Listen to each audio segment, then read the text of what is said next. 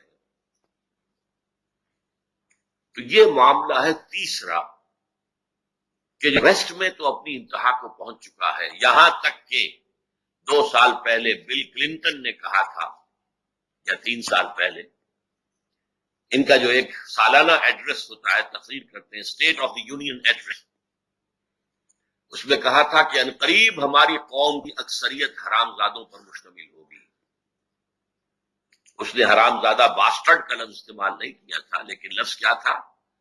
Born without any ویڈ لاک، بغیر کسی شادی کے بندھن کے، کہ ایک مرد ایک عورت میں شادی کا بندھن ہو، اولاد ہو رہی ہے۔ اسی کو ہم حرامی کہتے ہیں، اسی کو خود یہودی جو ہے اسی معنی میں معاذ اللہ ثم معاذ اللہ حضرت عیسیٰ کو باسٹرڈ کہتے ہیں۔ ان کا کہنا یہ ہے کہ یوسف نجار سے رشتہ تو ہو چکا تھا حضرت مریم کا شادی کے لیے، لیکن ابھی شادی نہیں ہوئی تھی، اس سے پہلے وہ انٹرکورس کر بیٹھے، جس سے کہ جیسس کی پیدائش ہوئی۔ معاذ اللہ ثم معاذ اللہ، نقل کفر نہ باشد، لہذا وہ حرامی ہے۔ بہرحال یہ تیسرا لحاظ ہے۔ اب ان تینوں کو جوڑیے، اب بتا چکا ہوں 2.5 لحاظ کو پوری دنیا کو گرفت میں لے چکے۔ تیسرا ہاف جو ہے ابھی پوری طریقے سے امپلیمنٹ ویسٹ میں ہوا ہے، لیکن اب سپر پاور کی پوری طاقت استعمال ہو رہی ہے کہ یہی نظام پوری دنیا میں آ جائے۔ ہم ایشیا کو ماڈرنائز کرنا چاہتے ہیں، کیا مانی؟ بس سیکولر سیاست گہری ہو جائے۔ عرب میں یہ کچھ قوانین نافذ ہیں شریعت کی بنیاد پر، ایران میں کچھ قوانین نافذ کیے ہوئے شریعت کی بنیاد پر، تو یہ تو سیکولرزم کی نفی ہو گئی۔ لہذا ان سب کو ختم کیا۔ افغانستان میں مذہب کی بنیاد پر ایک قانونی ڈھانچہ کھڑا ہو رہا تھا۔ وی ہیو نپڈ دی ایول ان دی بڈ، ہم نے گرا دیا، ختم کر دیا، اور اب ہماری ساری قوتیں جو ہیں وہ صرف ہوں گی باقی پوری دنیا کے اندر بھی اس نظام کو لانے پر۔ ان 3 لحاظوں کا میں اب ایک نتیجہ نکال رہا ہوں، نوٹ کر لیجئے کہ مذہب کے خلاف اتنی بڑی بغاوت آج تک نہیں ہوئی۔ زیادہ سے زیادہ گمراہی کیا تھی؟ ایک بڑا خدا تو ہے، اس میں تو کوئی شک ہے ہی نہیں، اس کے ساتھ چھوٹے چھوٹے خدا بھی ہیں، اس کے اسسٹنٹس ہیں، اس کے لاڈلے ہیں، اس کے پیارے ہیں، اس کے بیٹے یا بیٹیاں ہیں، لہذا ان کی انٹرسیشن، ان کی شفاعت سے ہمارا بیڑا پار ہو جائے گا۔ ان کی مورتیاں بناؤ، انہیں پوجو، ریور کرو، ان کی عزت کرو، چڑھاوے چڑھاؤ، تاکہ ہم شفعاؤنا عند اللہ، یہ اللہ کے ہاں ہمارے شفیع بن جائیں گے۔ یہ تھی گندگی، شرک تھا، خدا کا انکار نہیں تھا۔ چنانچہ آپ کو معلوم ہے یورپ میں 2 ہی تہذیبیں تھیں جو تہذیب کے نام پر ابھری ہیں، the Greek civilisation and the Roman civilisation, اور دونوں میں گاڈ بڑی جی سے لکھا جاتا تھا، گاڈ وہ ایک ہی تھا، omnipotent, omniscient, everywhere present, یہ اس کی 3 صفات تھی۔ علی کل شیء قدیر بھی ہے، بکل شیء علیم بھی ہے، وہ معکم اینما کنتم بھی ہے، جہاں کہیں بھی تم ہو تمہارے ساتھ۔ انڈیا میں مہادیو ایک، دیویاں بے شمار، دیوتا بے شمار، لیکن وہ مہادیو کے ہم پلہ تو نہیں تھے۔ گاڈز اینڈ گاڈیسز جو ہیں رومن اور گریک سیویلائزیشن کے وہ اس بڑے گاڈ کے ہم پلہ نہیں تھے. لم یکن لہو کفوا احد، کوئی بھی اس کا ہم پلہ نہیں ہے، مد مقابل نہیں. عرب میں بھی اللہ ایک ہی تھا، آلہہ الہ بہت سے تھے. لیکن یہ جو بغاوت ہوئی ہے آج دنیا میں کہ اٹھا کر پھینک دیا گیا اللہ، nothing to do with you, with your word, with your revealed law, nothing. جاؤ رہو مسجد میں، سینیگوگ میں، چرچ میں، لوگ آئیں گے، they will pay respect to you، نماز پڑھ لیں گے، باقی نہ ہمارے گھر میں تمہارا عمل دخل ہوگا، نہ ہماری مارکیٹ پلیس میں اور بینک میں کہیں تم داخل ہو سکتے ہو، نہ ہماری سیاست اور ریاست میں، نہ پارلیمنٹ میں، نہ سینٹ میں، نہ ہمارے بینکوں میں، نہ ہماری عدالت میں، نو ویئر. اس کے لیے میں نے آیت پڑھی تھی، ظہر الفساد فی البر والبحر، بحر و بر میں فساد رونما ہو گیا. یہ فساد سے مراد کیا ہے؟ ویسے تو دنیا میں اس میں بھی کوئی شک نہیں ہے کہ اس نظام کے آنے کے بعد ہی عظیم ترین عالمی جنگیں ہوئی ہیں، کروڑوں انسان قتل ہوئے. پچھلی صدی کی 2 عظیم عالمی جنگوں کا خیال کیجیے، دی فرسٹ ورلڈ وار اور دی سیکنڈ ورلڈ وار، کروڑوں انسان قتل. لیکن اس سے قطع نظر فساد کسے کہتے ہیں؟ بغاوت، اللہ کے خلاف بغاوت. جیسے کہ قرآن مجید میں منافقین سے کہا گیا، وَإِذَا قِيلَ لَهُمْ لَا تُفْسِدُوا فِي الْأَرْضِ قَالُوا إِنَّمَا نَحْنُ مُصْلِحُونَ. وہ اصل میں منافقین کیا کہتے تھے؟ کیوں پنگا لے رہے ہو، کیوں قریش سے جنگ مول لے رہے ہو، تمہاری مت ماری گئی ہے، ایک دیو کے ساتھ ٹکرانا چاہتے ہو، صلح صفائی سے کام کرو، دشمن کو مارنا بھی ہے تو گڑ دے کر مارو. یہ تھا ان کا موقف، جنگ کے خلاف تھے. وہ جان جانے کا اندیشہ ہے، اس میں مال خرچ کرنا پڑتا ہے. اسے کیا کہا گیا؟ فساد فی الارض. اللہ اور اس کے رسول کا حکم کچھ اور ہے اور یہ کچھ اور نفلی اپنی بجا رہے. وَإِذَا قِيلَ لَهُمْ لَا تُفْسِدُوا فِي الْأَرْضِ، اللہ اور اس کے رسول کے احکام کے خلاف تم بات کرو گے، یہ فساد.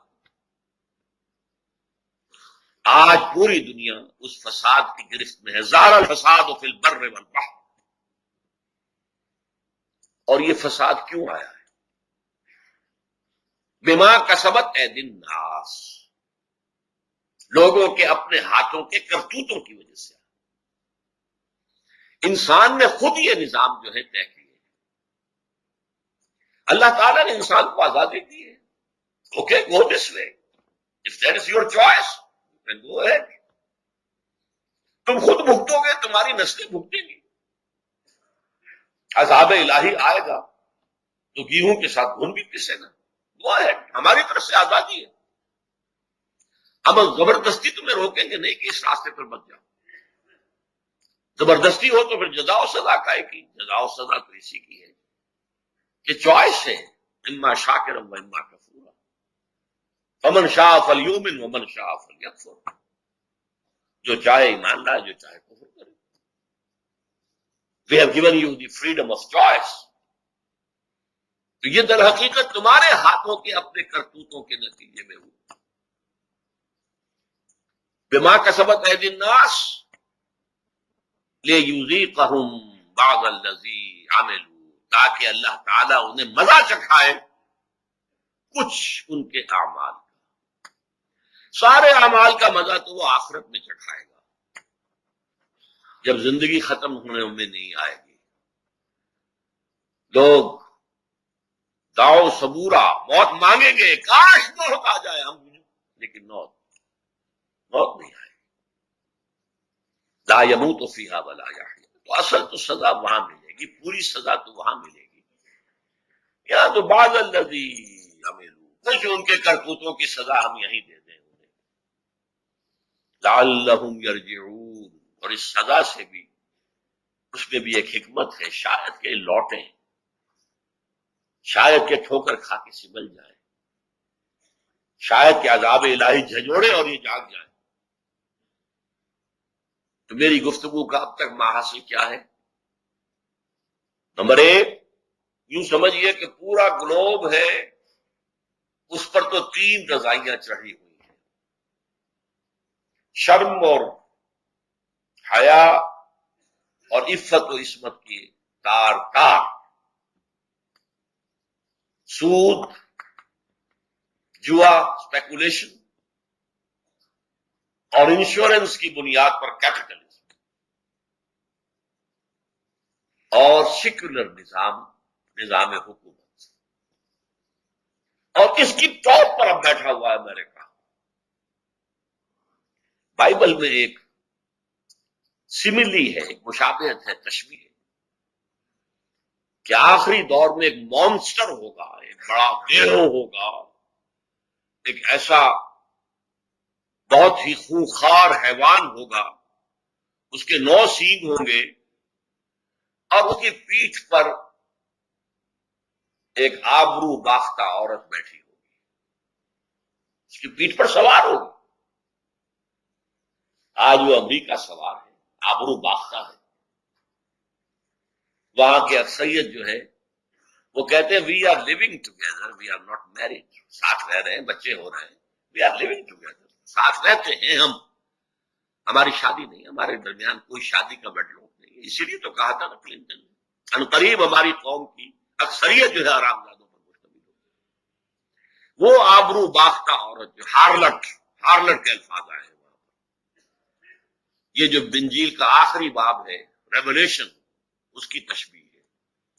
اس سے مراد میرے نزدیک جو اصل تشبیہ ہے اس میں ہے اسرائیل ہے وہ ہارلٹ جو آج عیسائی دنیا کی پیٹھ کے اوپر سوار ہے۔ لیکن یہاں میں نے وہ تشبیہ استعمال کی ہے کہ امریکہ ہے جو ان 3 لحافوں میں لپٹی ہوئی اس زمین پورے ارض پر وہ بیٹھا ہوا ہے، سوار ہے۔ اب تیسرے لیول پر آئیے، یہ ذرا مخفی لیول ہے، کیونکہ آج دنیا میں مذہب کی بہت زیادہ دلچسپی نہیں ہے، اور یہ معاملہ خالصتاً مذہبی ہے، اس لیے عام طور پر تو لوگ اس کی گفتگو بھی پسند نہیں کرتے۔ وہ یہ ہے کہ ان کے نیچے ایک مذہبی چپقلش بھی ہے کہ جو ورک کر رہے ہیں۔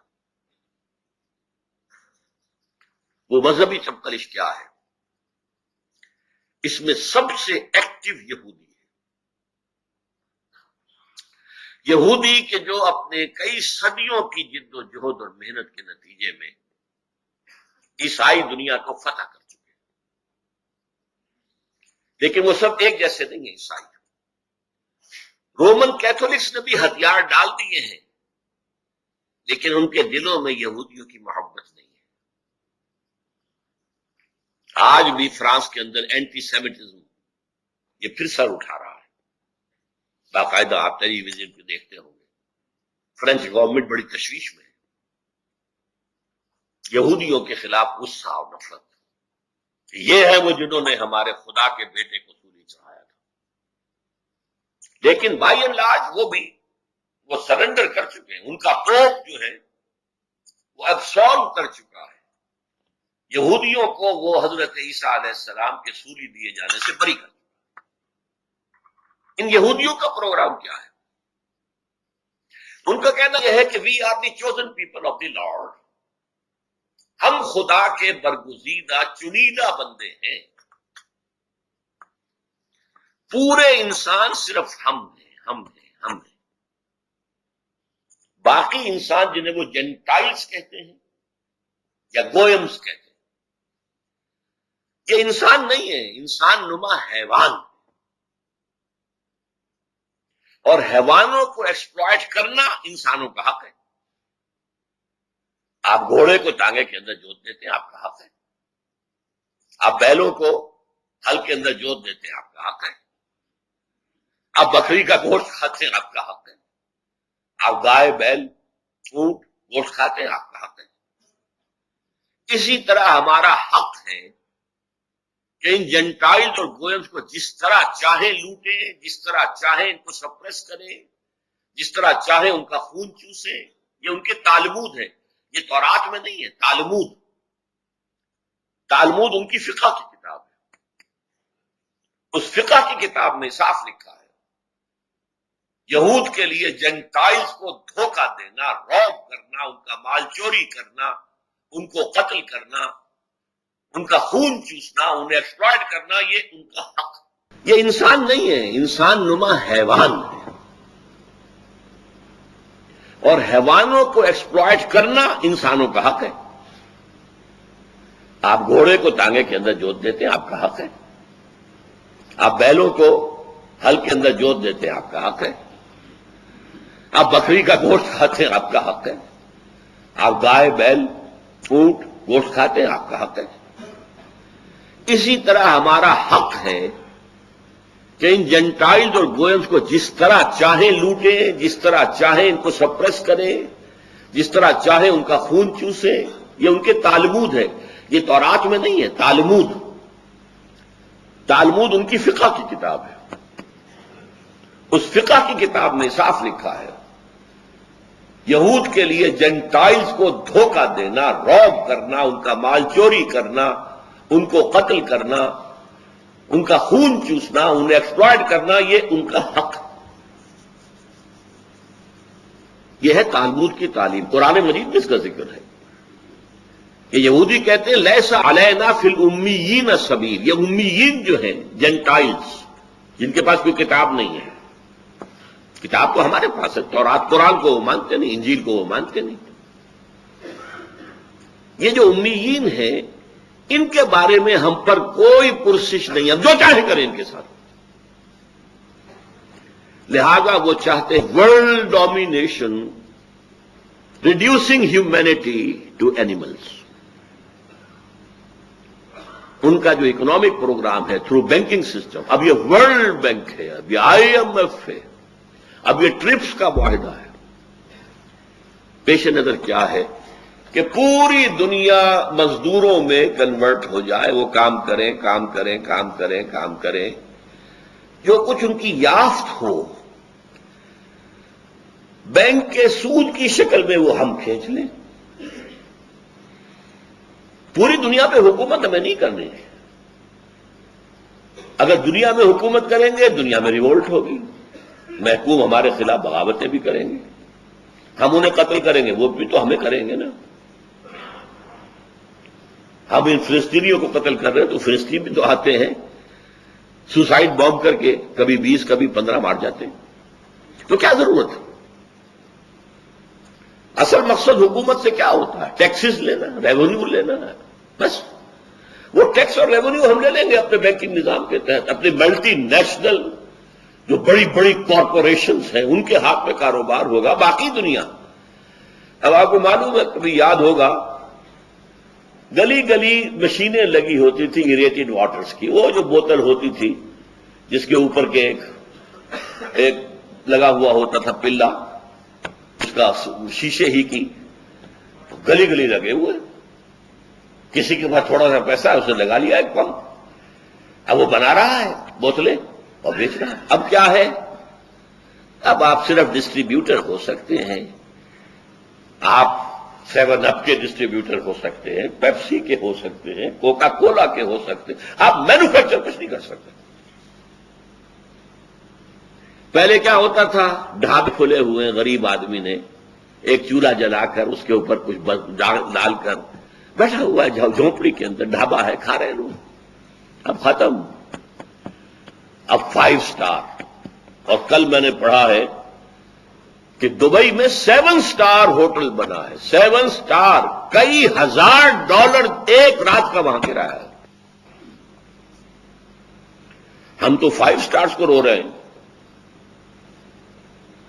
اب کیا ہے؟ ملٹی نیشنلز ہیں، یہ چینز ہیں، پرل کانٹیننٹل ہے، شیرٹن کی چین ہے، ہالیڈے ان کی چین ہے پوری دنیا کے اندر. یہ ملٹی نیشنل. تو یہودیوں کا ایک پروگرام ہے پوری دنیا کی اکنامکس ایکسپلائٹیشن. اور اس میں کیا ہے؟ اصول کیا ہے کہ جیسے اگر آپ گھوڑے کو اپنے ٹانگے میں جوتتے ہیں تو شام کو اگر آپ نے کچھ کمائی کی تو اس میں تھوڑا سا حصہ اس کا چارہ، اس کو دال ڈالیں گے، کچھ چنا ڈالیں گے تو اگلے روز جوتیں گے نا. تو اگلے روز جوتنے کے قابل ہونے کے لیے کچھ نہ کچھ اس کو بھی دو، سبسسٹنس لیول تو اس کو بھی دینا پڑے گا نا. لہذا محنت کرو، مزدوری کرو، تمہیں ویج مل جائے گی، لیکن اس کی ملائی ہم کھینچ لیں گے. World domination through economic exploitation, یہ گلوبلائزیشن ہے. اور اس گلوبلائزیشن کے خلاف اگر ریئیکشن ہے تو یورپ میں ہے، امریکہ. ہمیں تو پتہ بھی نہیں کیا ہو رہا ہے دنیا کے اندر، ہماری اویئرنیس ہی نہیں ہے. ہندی میں کہیں گے ہماری جانکاری ہی نہیں ہے. ہمیں کیا پتا نوع انسانی کی قسمت کے بارے میں کیا فیصلے ہو رہے ہیں. یہ کبھی ڈیووس میں جمع ہو رہے ہیں، کبھی واشنگٹن میں جمع ہو رہے ہیں. یہ گلوبلائزیشن کے لیے کبھی کہیں جمع ہوتے ہیں، کبھی کہیں جمع ہوتے ہیں. کیا ہو رہا ہے؟ سوچ کیا رہے ہیں؟ نمبر 2، یہود کے پروگرام میں کیا ہے؟ Greater Israel. ایک بڑی مملکت ہمیں ضرور بنانی ہے in the heart of the Arab world. یہ گریٹر اسرائیل ان تمام علاقوں پر مشتمل ہوگا جہاں کبھی یہودی رہے ہیں، ایک ذمہ دار اور آزاد قوم کی حیثیت سے. ویسے تو ڈائسپورا میں پوری دنیا میں رہے یہودی نہیں، لیکن اسرائیل، فلسطین، شام، ترکی کا مشرقی اور جنوبی حصہ، مصر کا گوشن یا جوشن جو زرخیز ڈیلٹا ہے، زرخیز ڈیلٹا، اور عراق اور سعودی عرب کا شمالی حصہ جس میں خیبر جہاں یہودیوں کے قلعے تھے اور مدینہ منورہ جہاں 3 قبیلے آباد تھے. ان علاقوں پر مشتمل ایک گریٹر اسرائیل ہمیں بنانا ہے. اس کی طرف پیش رفت ہو رہی ہے. عراق فتح ہوا، امریکہ نے کیا تو کہا شیرون نے کہ عنقریب عراق پر ہمارا قبضہ ہوگا. تیسری چیز جو ان کے پیش نظر ہے وہ مسجد اقصی اور قبۃ الصخرہ کو گرا کر تیسرا معبد سلیمانی، اسے ٹیمپل کہتے ہیں، 3rd ٹیمپل آف سولومن بنانا ہے. پہلا ٹیمپل حضرت عثمان نے بنایا تھا، مسجد، ہم تو مسجد کہیں گے، وہ ٹیمپل کہتے ہیں. یہ 1000 قبل مسیح میں بنا تھا. 587 قبل مسیح میں نیبوکڈنیزر بادشاہ تھا عراق کا. اسی لیے اسرائیل کو سب سے زیادہ خطرہ عراق سے تھا کہ پہلے بھی ہماری تباہی ایک عراقی بادشاہ کے ہاتھوں ہوئی تھی، نیبوکڈنیزر. اس نے ٹیمپل گرا دیا تھا، ریز ٹو دی گراؤنڈ، ختم. پھر اسے بنایا 150 برس کے بعد. پھر سن 70 عیسوی حضرت عیسیٰ علیہ السلام کے حوالے سے ان کے رفع سماوی کے 40 برس بعد پھر رومیوں نے اسے بھی گرا دیا. ٹائٹس رومی، اردو یا عربی میں تیتوس لکھتے ہیں اسے، توئے، یہ توئے واو سین توتوس، ٹائٹس. اور سن 70 سے آج تک وہ گرا پڑا ہے، تقریباً 2000 برس. 1833 برس ہو چکے ہیں، یا 27 یا 33 وہ گرا ہوا. اب ہمیں دوبارہ بنانا ہے اسے، اور اس کی جگہ پر چونکہ مسجد اقصی بنا دی گئی تھی، اور اس کی جگہ پر ہی اس پتھر پر، اس چٹان پر جہاں سے حضور کا شب معراج کے اندر آسمانی سفر شروع ہوا تھا، اس پر اموی خلیفہ عبد الملک بن مروان نے ایک قبہ، ایک گنبد بنا دیا تھا. اگر آپ کبھی BBC وغیرہ میں دیکھتے ہیں یروشلم سے کوئی نمائندہ بات کر رہا تو پیچھے کیا ہوتا ہے؟ بہت بڑا قبہ سنہری، وہ ہے القبۃ الصخرہ. ان دونوں کو ہم گرائیں گے اور اپنا تیسرا معبد، تیسرا ٹیمپل تعمیر کریں گے، اور اس میں پھر لا کر 2 کام کریں گے. اینیمل سیکریفائس کا دوبارہ آغاز ہوگا. یہودیوں کے ہاں سب سے بڑی عبادت جو تھی وہ قربانی کی تھی. نماز کی اتنی اہمیت نہیں تھی جتنی قربانی کی تھی. اور وہ ہیکل سلیمانی میں قربان گاہ پر قربان کیے جاتے تھے جانور. اس وقت سے وہ قربانی جو ہے وہ موقوف ہے، نہ وہ ہیکل سلیمانی ہے نہ قربانی ہے. تو ایک تو اینیمل سلاٹر قربانی جو ہے، جیسے ہمارے ہاں عید کی قربانی ہے، وہ قربانی جو ہے دوبارہ شروع ہوگی. اور نمبر 2، حضرت داؤد کا تخت جو ہے لا کر جما دیا جائے گا، اور وہاں سے ان کا مسایہ حضرت مسیح نہیں، جس مسایہ کے وہ منتظر ہیں، جن کی پیشین گوئیاں تھیں تورات کے اندر، اور ان پیشین گوئیوں کے مصداق حضرت مسیح آئے. حضرت مسیح کو انہوں نے مانا نہیں، باسٹرڈ قرار دیا، کافر قرار دیا، مرتد قرار دیا، اور اپنے بس پڑتے سولی پر چڑھا دیا. یہ دوسری بات ہے اللہ نے کیا کیا. لہذا ان کی سیٹ ویکنٹ ہے. دی مسایہ از یٹ ٹو کم. اور جب وہ مسایہ آئے گا تو وہ اس تخت داؤد پر بیٹھ کر پوری دنیا پر حکمرانی کرے گا. یہ ہے یہود کا موقف. اور اس میں ایک چیز کا اضافہ کر لیجئے، اس میں انہیں عیسائیوں سے کوئی اندیشہ نہیں ہے. عیسائیوں کو کیپچر کر چکے ہیں. اب اگر انہیں نظر آتی ہے مخالفت تو صرف مسلمانوں سے نظر آتی ہے. اس اعتبار سے مسلمانوں کے سب سے بڑے دشمن اس وقت دنیا کے اندر یہودی ہے. ان کو کہیں قوت، سیاسی قوت حاصل نہ ہونے پائے. یہ ہے یہودیوں کا پروگرام. اب آئیے عیسائیوں کی طرف. عیسائیوں میں سب ایک جیسے نہیں ہیں. لیسو سوا برابر نہیں ہے سب کے سب. جیسے ہم کہتے ہیں نہ ہر زن زنست و نہ ہر مرد مرد، خدا پنج انگوش یکساں نہ کرد. ان میں جو پروٹیسٹنٹ فرقہ ہے، جس کا امام پہلے تھا برانیہ اور اب ہے امریکہ، اور یہ ایک نسل ہے جس کو کہتے ہیں اینگلو سیکسن. تو ویسٹ کی ایک اصطلاح ہے وائٹ اینگلو سیکسن پروٹیسٹنٹس. یہ سب یہود کے پشت پناہ ہیں، مددگار ہیں، عیسائی. بلکہ یہاں تک کہ یہ یہودی جو مذہبی یہودی ہیں ان سے بھی زیادہ اسرائیل کے اس وقت سپورٹر ہیں. یہ ہمیں بتایا تھا ایک یہودی عالم نے، یا آج سے کچھ 6 سال پہلے تنظیم اسلامی نارتھ امریکہ کا کنونشن تھا ہوسٹن میں. وہاں ہم نے ایک سیشن رکھا تھا جس میں ایک عیسائی کو ایک یہودی کو بھی بلایا تھا. تو ایک پروفیسر ایمیریٹس بڑا بوڑھا یہودی بھی آیا تھا، ڈاکٹر وشو براڈ. اس نے 2 باتیں عجیب کہی تھی اور میں پھر اس سے اسی وجہ سے بعد میں علیحدہ بھی ملا.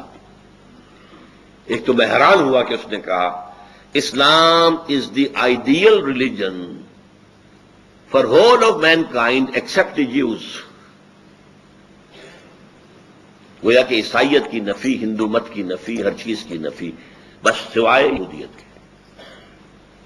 دوسری بات یہ کہی کہ اسرائیل کو تو ہم سپورٹ تو نہیں کرتے، اسرائیل کو تو یہ یہاں کے عیسائی سپورٹ کر رہے ہیں. ساری اکانومی انہیں امریکہ سے ملتی ہے، ساری مدد انہیں 5 ارب تو انہیں ہر سال مل جاتا ہے، $5 ارب. باقی جب کوئی کام امریکہ کہتا ہے یہ یوں کرو، اچھا لاؤ پیسے. 10 ارب کا معاملہ تھا جب اس بش کا باپ تھا، سینئر بش. 10 ارب وہ مانگ رہے تھے سیٹلمنٹ کے لیے کہ ہم یہاں پہ یہودیوں کو سیٹل کرنے کے لیے آبادیاں بنائیں، پیسے دو، 10 ارب چاہیے ہمیں. اس نے ایک شرط لگا دی کہ تم پیس ٹاک شروع کرو پیلسٹینینز کے ساتھ، تب میں دوں گا. یہودی ناراض ہوئے، پیچ و تاب کھائے، لیکن ماننی پڑی اس وقت شرط. لیکن اس کی سزا یہ دی اس کو کہ اگلے الیکشن میں 0 ہو گیا. 10 ارب لے لیے، بدلہ اسے چکا لیا. تو عیسائیوں میں یہ Protestants, specially the Baptist, specially the evangelist, اب یہ الفاظ ایسے ہیں کہ جو آپ نہیں سمجھ سکتے، ان کی اکثریت ہے امریکہ کے اندر، اور وہ سپورٹ کر رہے ہیں اسرائیل، اور کس بنیاد پر کر رہے ہیں ذرا فرق ہے، مختلف۔ وہ بھی قائل ہیں اس کے کہ آرمگیڈون ہونی چاہیے، عالمی جنگ تیسری جلد از جلد ہونی چاہیے، اس کے نتیجے میں گریٹر اسرائیل وجود میں آنا چاہیے، اس کے نتیجے میں تھرڈ ٹیمپل تعمیر ہونا چاہیے، اس کے نتیجے میں تھرون آف ڈیوڈ لا کر رکھا جائے، تخت داؤد علیہ السلام، تو حضرت عیسیٰ نازل ہوں گے دوبارہ اور اس تخت کے اوپر بیٹھ کر پوری دنیا پر حکومت کریں گے۔ یعنی پروگرام وہی ہے، فرق آیا وہ اپنے مسیح اور یہ اپنے حضرت مسیح جیسس کرائسٹ ان کے منتظر۔ ان کے خیال میں ان کا مسیح آئے گا، وہ بیٹھے گا تخت داؤد پر، ان کے خیال میں حضرت عیسیٰ اتریں گے، وہ بیٹھیں گے تخت داؤد پر۔ اور یہ تخت داؤد کس بنا کا نام ہے؟ ریسنٹلی مجھے اس کے مطالعے کا موقع ملا۔ ایک پتھر تھا جس پر کہ بیٹھ کر حضرت داؤد کی کورونیشن ہوئی تھی، تاج پوشی ہوئی تھی، بادشاہ مانا گیا تھا۔ ظاہر بات ہے کہ وہاں کوئی تھرون تو تھے ہی نہیں، ایک پتھر کے اوپر بیٹھ کر وہ کام ہوا۔ اسی پتھر پر حضرت سلیمان کی تاج پوشی ہوئی۔ وہ پتھر ان کے ہاں چلا آ رہا تھا۔ سن 70 عیسوی میں جب رومن جنرل نے تباہ کیا ہے معبد کو، تو وہ پتھر لے گیا روم سے وہ چلا گیا آئرلینڈ، وہ بہت بڑی جو کیتھولک جو آبادی ہے، آج بھی جنگ ہو رہی ہے کیتھولک کے اندر اور پروٹیسٹنٹس کے اندر آئرلینڈ میں۔ وہاں سے وہ آیا ہے انگلینڈ میں۔ انگلینڈ میں وہ پتھر جب آیا تو 14ویں صدی عیسوی میں اس کو ایک کرسی کے اندر سیٹ کے اعتبار سے بنا دیا گیا۔ اب وہ تھرون بن گیا، جیسے کہ تھرون ہوتے تھے، لیکن اس کی سیٹ اسی پتھر کی بنی ہوئی۔ وہ اب بھی موجود ہے، پتھر رکھا ہوا ہے Westminster Abbey. Westminster ان کی پارلیمنٹ کی عمارت ہے، اس پارلیمنٹ کے ساتھ ایک چرچ ہے، ویسٹ منسٹر ایبے۔ اسی ایبے میں جا کر کوئی پرنس کی شادی ہوتی ہے، اسی طرح کرسی پہ بیٹھ کر انگریزوں کا حکمران جو ہے اس کی تاج پوشی کی جاتی ہے۔ یہ ابھی تک روایت چلی آ رہی ہے۔ تو ان کا خیال یہ ہے کہ وہ تخت بھی لا کر ہم رکھ دیں گے اس معبد میں کہ جو بنے گا، اور پھر اس پر حضرت مسیح نازل ہوں گے۔ اب یہ دونوں چیزیں سائیڈ بائی سائیڈ جا رہی ہیں۔ تھوڑا سا اختلاف اگر ہے تو یورپین جو مین طاقتیں ہیں، یورپ، سینٹرل یورپ کی اصل قوتیں کون سی ہیں؟ فرانس اور جرمنی، باقی چھوٹے چھوٹے ملک ہیں۔ انگلینڈ وہ ویسے بھی مین یورپ سے تو علیحدہ ہے، وہ تو ایک جزیرہ ہے، اور ویسے بھی وہ ضمیمہ ہے یو ایس اے کا۔ اس حوالے سے یہ جو ہیں یہاں کیتھولک آباد ہے، جو کہ پوپ کو مانتے ہیں اپنا سربراہ۔ پروٹیسٹنٹس کا کہنا ہے کہ یہ جو اختلاف ہے جرمنی اور فرانس ایک طرف، عراق کی جنگ کے اندر وہ شامل نہیں ہوئے، علیحدہ رہے، یہ اختلاف صرف سیاسی نہیں ہے، صرف عالمی سطح پر اپنے آپ کو ایسرٹ کرنے کا مقابلہ نہیں ہے، بلکہ یہ اختلاف مذہبی بھی ہے۔ وہ کیتھولکس ہیں، یہ پروٹیسٹنٹس ہیں، اور پروٹیسٹنٹس جو ہیں یہ کیتھولکس کو کافر کہتے ہیں، انفیڈلس، اور پوپ کو شیطان کہتے ہیں۔ ان کا ایک رسالہ نکلتا ہے ماہنامہ فلاڈلفیا سے، امریکہ سے، ٹرمپٹ، کچھ عرصے سے میں اس کو دیکھ رہا ہوں۔ ان کا کہنا یہ ہے کہ اصل میں اس وقت جو یورپ ایک ہو رہا ہے، یہ معاملہ سیاسی نہیں ہے، مذہبی ہے، اور پوپ اس کے درمیان میں ہے۔ اصل موونگ جو طاقت ہے وہ پوپ کی ہے، اور یہ پوپ واقعتاً ایسا ثابت ہوا ہے کہ جس نے موو کیا ہے پوری دنیا میں۔ اس سے پہلے پوپ اپنے گھر میں بیٹھا رہتا تھا ویٹیکان میں، باہر نہیں نکلا ہے، اور یہ پوپ بڑھاپے کے باوجود سخت ترین کہاں کہاں گیا۔ یہ چاہتا ہے ہولی رومن امپائر دوبارہ دنیا میں ریوائیو کرنا، وہ ہولی رومن امپائر جو پوری یورپ پر چھا گئی تھی۔ اور افریقہ اور ایشیا کے بھی بہت سے علاقوں کے اوپر چھائی ہوئی تھی، شمالی افریقہ اور مغربی ایشیا۔ اس ہولی رومن امپائر کو قائم کر کے، اور یہ یورپ کی قوتیں جو ہیں یہ چاہتی ہیں کہ یہ فلسطین کو فتح کرے، اسرائیل بھی ختم، پیلسٹینین اسٹیٹ بھی ختم کرے، اور ایک رومن کیتھولک حکومت وہاں پر قائم کرے۔ اسی لیے ایک مرتبہ میں نے دیکھا تھا نیوز ویک میں ایک جملہ بڑا پیارا تھا فلسطین کے بارے میں، too small a geography but too big a history. 5000 سال کی تاریخ اس سے وابستہ ہے، یہی حضرت ابراہیم تھے، اسحاق تھے، یعقوب تھے، اس یہودیوں کا بھی مقدس ترین مقام یہی ہے۔ عیسائیوں میں حضرت عیسیٰ یہیں پیدا ہوئے، یہیں سولی چڑھے ان کے عقیدے کے مطابق، یہیں انہوں نے تبلیغ کی گیلیلی اور مختلف علاقوں میں، لہذا یہ عیسائیوں کا بھی صدر بہت محترم مقام ہے، مسلمانوں کا بھی ہے، وہ حرم کہتے ہیں، تیسرا حرم یہ ہے، پہلا حرم حرم مکی، دوسرا حرم حرم مدنی، تیسرا حرم حرم الحرم الشریف، یہ مسجد اقصی۔ یہاں سے حضرت محمد صلی اللہ علیہ وسلم کا اسینٹ ٹو دی ہیون، آسمان کی طرف ان کی جو بلند جانے کا معاملہ تھا یہاں سے شروع ہوا تھا۔ لہذا ٹو اسمال جیوگرافی ہے کتنا، ہماری ریاست بھاولپور جو ہوتی تھی اتنا ہے کل، اس سے زیادہ رقبہ نہیں ہے، لیکن تاریخ اور مذاہب کا کانفلوئنس۔ لہذا اب آپ دیکھیے یہودیوں کا نقشہ یہ ہے، عیسائیوں کا نقشہ یہ ہے، کیتھولکس کا نقشہ یہ ہے کہ وہ یہاں ایک رومن جیسے انہوں نے تیمور وہاں اس کو تقسیم کرا کر اور وہاں ایک رومن کیتھولک حکومت قائم کی ہے۔ نائجیریا میں جو شدید ترین فساد مسلمانوں میں اور عیسائیوں میں ہوئے ہیں، وہاں بھی عیسائیوں کا اصل مقصد ایک رومن کیتھولک حکومت قائم کرنا ہے۔ اور پروٹیسٹنٹس کا یہ الزام ہے، میں نے ایک مرتبہ دکھایا بھی تھا، اس جو ٹرمپٹ کا ایک مضمون، اس نے عنوان قائم کیا تھا دی لاسٹ کروسیڈ، آخری کروسیڈ اب ہونے والا ہے، ساری یورپی قوتیں جمع ہو کر حملہ کریں گی اور یہاں عیسائی حکومت قائم کریں گی۔ کروسیڈ کس لیے تھا؟ اور نوٹ کیجئے پہلے کروسیڈ کب شروع ہوئے تھے؟ سیکنڈ ملینم، یہ کتنے 1000 سال کو ملینم کہتے ہیں۔ پہلا ملینم ختم ہو گیا 1000 سال بعد حضرت عیسیٰ کے، دوسرا ملینم شروع ہو گیا 1001 سے، دوسرے ملینم کے شروع میں کروسیڈ شروع ہوئے اور 1099 میں انہوں نے بیت المقدس کو فتح کر لیا۔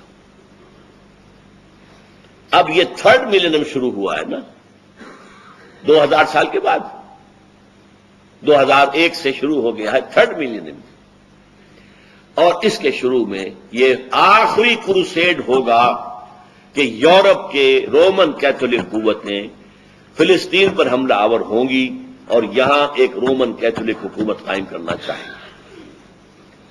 یہ ہے مذہبی خدمت، اور اس میں ایک بات آخری اور نوٹ کر لیجئے، رومن کیتھولکس کا اور پروٹیسٹنٹس کا آپس میں مذہبی کتنا ہی اختلاف ہو،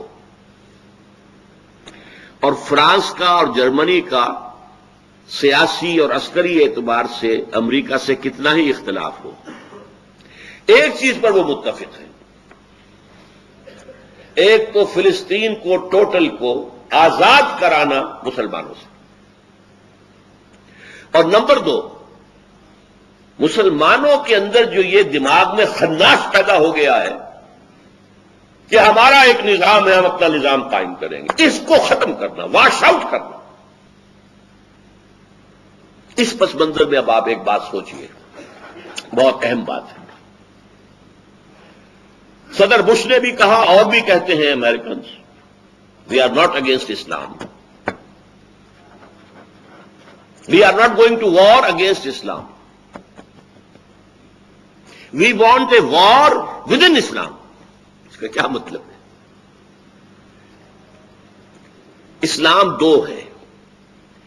ایک اسلام مذہب ہے، ایک خدا کو مانتے ہیں، اس کی نماز پڑھتے ہیں، اس کے حکم پر روزہ رکھتے ہیں، اس کے حکم کے مطابق حج کرتے ہیں، عمرہ کرتے ہیں، زکوٰۃ بھی دیتے ہیں جن کو اللہ توفیق دیتا ہے.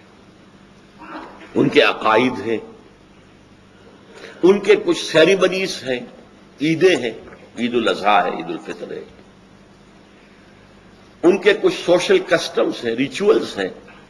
بچہ پیدا ہوتا ہے تو عقیقہ کرتے ہیں، شادی کرنی ہو تو نکاح ہوتا ہے، اور نمبر 3 کوئی مر جائے تو دفن کرتے ہیں، جلاتے نہیں ہیں.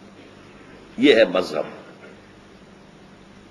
شراب نہیں پیتے، سور نہیں کھاتے، یہ مذہب ہے. ایک اسلام ہے دین. اس کا ایک سیاسی نظام ہے، اس کا ایک معاشی نظام ہے، اس کا ایک سماجی نظام ہے. ہماری ساری جنگ اسلام ایز اے دین کے خلاف ہے، اسلام ایز اے مذہب کے خلاف نہیں ہے. تو ان کا کہنا پارشلی ٹرو ہے. ہم مذہب اسلام کے خلاف نہیں ہیں، اور اس کی وہ گواہیاں دیتے ہیں. دیکھو تم یہاں آتے ہو اور یہاں کالوں کو گوروں کو کنورٹ کر لیتے ہو، ہم نے کبھی اعتراض کیا؟ تم یہاں آتے ہو، ہماری چرچز ہماری سینیگوگز خریدتے ہو، مسجد بنا لیتے ہو، ہم نے کبھی اعتراض کیا؟ تم نمازیں پڑھتے ہو، ہم نے اعتراض کیا؟ یہ ضرور ہے کہ آپ ورکنگ ٹائم میں نہیں پڑھ سکتے. کبھی کبھی وہ لوگ ان میں سے اتنے کنسیڈریٹ بھی ہوتے ہیں، ورکنگ ٹائم میں بھی وہ وقت دے دیتے ہیں کہ عصر کی نماز پڑھ لو، ظہر کی پڑھ لو. ورنہ عام مسلمان وہاں مجبور ہے کہ لنچ کا جو آتا ہے 1 گھنٹے کا وقفہ، اسی میں وہ ظہر اور عصر پڑھ لیتے ہیں، اور پھر گھر جا کر مغرب اور عشاء. لیکن ہمارا اعتراض کوئی نہیں. روزے رکھتے ہو، ہمیں کوئی اعتراض نہیں. تو اسلام سے تو ہماری جنگ نہیں ہے. اسلام ایز اے مذہب we are ready to embrace. بلکہ رمضان میں ہم وائٹ ہاؤس میں افطاری بھی دے دیں گے، بلا لیں گے بہت سے لوگوں کو، آؤ بھائی افطار کر. اور عید کے موقع پر کوئی کومومریٹو جو ہوتے ہیں اسٹیمپ، وہ بھی ایشو کر دیں گے. یہ تہوار تو تمہارا ہے، اور یادگاری ٹکٹ ہم جو ہے ایشو کر رہے ہیں. تو اس اسلام سے ان کی کوئی جنگ نہیں ہے. They are ready to embrace. اس لیے کہ سیکولرزم کا اصول ہی ہے. سیکولرزم لا مذہبیت نہیں ہے، لا دینیت ہے. ہما مذہب لا دینیت. ہما مذہب کیا مطلب؟ ایک سیکولر ملک میں تمام مذاہب رہ سکتے ہیں. ہندو وہاں ٹیمپلز بنا رہے ہیں، عیسائی وہاں گردوارے بنا رہے ہیں، یہ سکھ جو ہے. ہما مذہب، سب مذاہب کی اجازت ہے، کھلی اجازت ہے. ایک خدا کو پوجو، 1000 کو پوجو، درختوں کو پوجو، سانپ کو پوجو، جس کو چاہو گے. ٹیمپل بناؤ اور اس میں جو چاہو بھجن گاؤ، کچھ اور کرو، بتوں کو پوجو، اور اگر چاہو تو گردوارہ بناؤ، گرو گرنتھ کے سامنے متھا ٹیکو. ہمیں کوئی اعتراض نہیں. تو اسلام سے بھی ہماری کوئی جنگ نہیں. لیکن اسلام ایز اے مذہب، اسلام ایز اے دین، nothing doing. We can't bear it. اس کو ہم نے ختم کر کے دم لینا. میں نے پہلے ایک بات کہی تھی، اس کو یہاں دوبارہ ذہن میں تازہ کر لیں. 50 برس تک جو کولڈ وار چلی ہے وہ مذہب پر نہیں تھی، نظام پر تھی. کیپٹلسٹک سسٹم ورسس کمیونزم، نظام کی بات تھی. انفرادی ملکیت ختم، قومی ملکیت، سود ختم. پیسہ نہیں اپنے پر رکھ سکتے، بس ویجز کھاؤ، ویجز دیں گے وہ کھا لو. رفتہ رفتہ اجازت دی گئی. تم اپنے گھر کے کسی صحن کے اندر سبزی بولو، اور وہ سبزیاں جو ہیں اپنے دروازے پر رکھ کر بیچ لو، اس کی اجازت ہے بس. اور کوئی پرائیویٹ بزنس نہیں. نو فارمز، نو فیکٹری، نو شاپ. تو آج اصل میں اس اسلام کے خلاف جنگ ہے جو ڈکلیئر کی جا چکی ہے. اسی لیے کہتے ہیں وار ود ان اسلام. اب وہ ٹکرا دینا چاہتے ہیں جو مذہبی تصور والے عناصر ہیں ہمارے ملک کے اندر اور عالم اسلام میں، ہمارے علماء کی اکثریت اسلام کو ایک مذہب کی حیثیت سے مانتی ہے، دین کی حیثیت سے اسلام ان کے سامنے ہے ہی نہیں۔ تبلیغی جماعت اسلام کو ایز اے مذہب مانتی ہے، پرسنل پائٹی، نماز، روزہ، داڑھی، ٹخنوں سے اوپر شلوار وغیرہ وغیرہ وغیرہ، نماز اچھی، بہت ہی خشوع و خضوع کے ساتھ نماز ادا کی جائے، اس سے بحث ہے، نظام سے کوئی بحث نہیں، نظام کوئی بھی ہو۔ وہ چاہتے ہیں کہ یہ لوگ جو نظامی ہیں ان نظامیوں کو کش کر دیں، یہ مذہبی لوگ، لہذا مذہبی لوگوں کو سپورٹ کریں گے۔ اس سے انہیں دو مقصد حاصل ہو جائیں گے، ایک بات واضح ہو جائے گی کہ مذہب کے خلاف تو ہے ہی نہیں، یہ تو خامخواہ کچھ لوگ جو ہیں بیٹھاتے ہیں ہمیں، یہ اسلام کے خلاف کہاں ہے؟ ہو سکتا ہے وہ مسجد بنانے کے لیے آپ کو گرانٹ دے دے، انہیں اس میں کوئی حرج نہیں۔ تبلیغی جماعت کے وفود امریکہ میں آئے، چکر لگائے، انہیں کوئی اعتراض نہیں، وہ نظام کی بات نہیں کرتے۔ نظام کی بات کون کرتے ہیں؟ اب یہ میں چاہتا ہوں کہ ذرا آپ سمجھ لیں، اصل میں ہوا کیا ہے۔ آج سے نصف صدی قبل، کہیں 300 برس سے، کہیں 200 برس سے، کہیں 100 برس سے، یورپ کی کولونی پاورز عالم اسلام پر قابض تھی۔ ہمارے ہاں انگریز تھا، ملایا وغیرہ کے اندر ولندیزی تھے، مصر میں انگریز تھے، شام میں انگریز تھے، شام میں فرانسیسی تھے، عراق میں انگریز تھے، لیبیا میں اطالوی تھے، موریتانیہ اور صحرا جو ہے اس میں اسپینیڈز تھے، وغیرہ وغیرہ۔ یہ جو کولونیل پاورز تھیں انہوں نے ہمیں دبایا ہوا تھا، اور اس وقت ہمیں جو مذہبی آزادی تھی وہ مذہبی آزادی تھی، دین کی نہیں۔ دین تو ان کا تھا،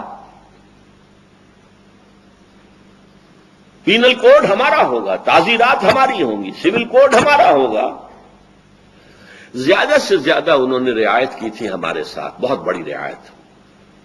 تم اپنے فیملی لاز پر عمل کر سکتے ہو، نکاح جیسے چاہو کرو، طلاق جیسے چاہو دو، سارے فتوے اپنے مولویوں سے لے لو، ہمیں کوئی فکر نہیں ہے۔ ہمارے پاس بھی آؤ گے تو ہم پوچھ لیں گے تم شریعت کا حکم چاہتے ہو یا رواج کا؟ تم رواج کا کہو گے ہم اس کے مطابق فیصلہ کر دیں گے، شریعت کا کہو گے اس کے مطابق۔ محمدن لا ایک پارسی کی لکھی ہوئی کتاب تھی۔ اسی طرح وراثت، تمہیں آزادی ہے، تم صرف بیٹوں کو دینا چاہو تمہیں آزادی ہے، صرف بڑے بیٹے کو دینا چاہو تمہیں آزادی ہے، تم بیٹیوں کو بھی دینا چاہو تمہیں آزادی ہے۔ وہ بھی پوچھ لیا کرتے تھے کہ آپ وراثت کے بارے میں شریعت کا فیصلہ چاہتے ہیں رواج کا؟ اور ہمارے بڑے زمیندار کھڑے ہو کے کہتے ہیں رواج کا، شریعت ہمیں نہیں چاہیے، بیٹیوں کو حصہ دے دیں۔ نہیں، بہرحال یہ ہے، حالانکہ یہ بھی سیکولرزم کے خلاف ہے۔ آج امریکہ میں آپ کو فیملی لاز کی اجازت نہیں ہے، وہاں رہیں گے تو ان کے فیملی لاز کے مطابق آپ کو رہنا ہوگا، طلاق وغیرہ کے معاملے میں، جو ان کا قانون ہے۔ اور یہی بھارت زور لگا رہا ہے، بی جے پی کے جو ان کا منشور ہے، مینیفیسٹو، اس کا سب سے اہم حصہ کیا ہے؟ CCC، کامن سول کوڈ، خاندانی قانون، فیملی لاز ایک ہوں گے۔ یہ کیا کہتے ہیں مسلمان جب ہمارے ساتھ کہتے ہیں کہ ہم ایک قوم ہے، سیکولرزم ہے، ہمیں سیکولرزم چاہیے، سیکولرزم میں تو قوم ایک ہوتی ہے، قوم ایک ہے تو فیملی لاز ایک ہونے چاہیے۔ یہ کیا نکاح طلاق کے ان کے اپنے حصول ہیں؟ بہرحال انگریز نے ہمیں رعایت دے رکھی تھی کہ فیملی لاز، میرج لاز، اور یہاں تک کہ وراثت بھی تم اپنے مطابق کر سکتے ہو۔ لیکن جب یہ بستر طے ہونا شروع ہوا کولونیلزم کا، ولندیزی چلے گئے، ملایا سے، سماٹرا سے جو اب انڈونیشیا کہلاتا ہے، ملیشیا سے، انگریز نے بستر باندھا ہندوستان سے، فرانس نے بستر طے کیا شام سے، برطانیہ کو اٹھا کر پھینک دیا صدر ناصر نے میڈیٹرینین میں، وہ خود نہیں گیا تھا، اٹھا کر پھینکا تھا۔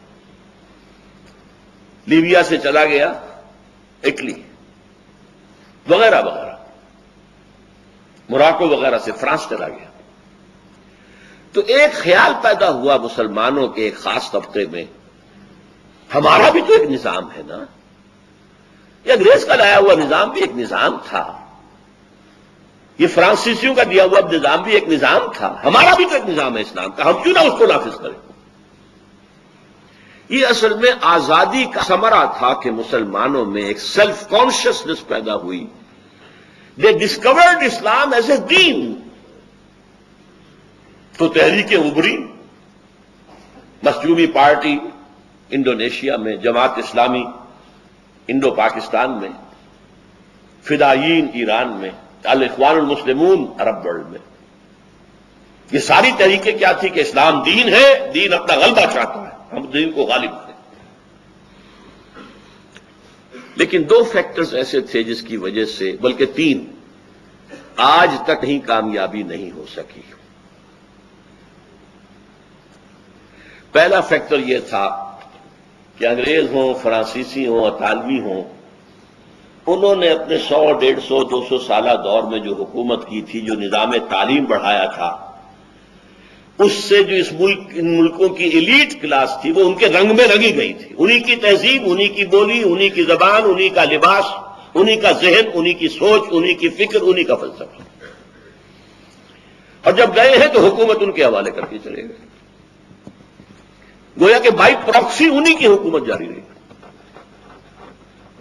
اور اس طبقے کے نزدیک بھی اسلام صرف مذہب ہے، وہ دین اسلام سے واقف ہی نہیں ہے، چاہے وہ پرویز مشرف ہوں اور چاہے وہ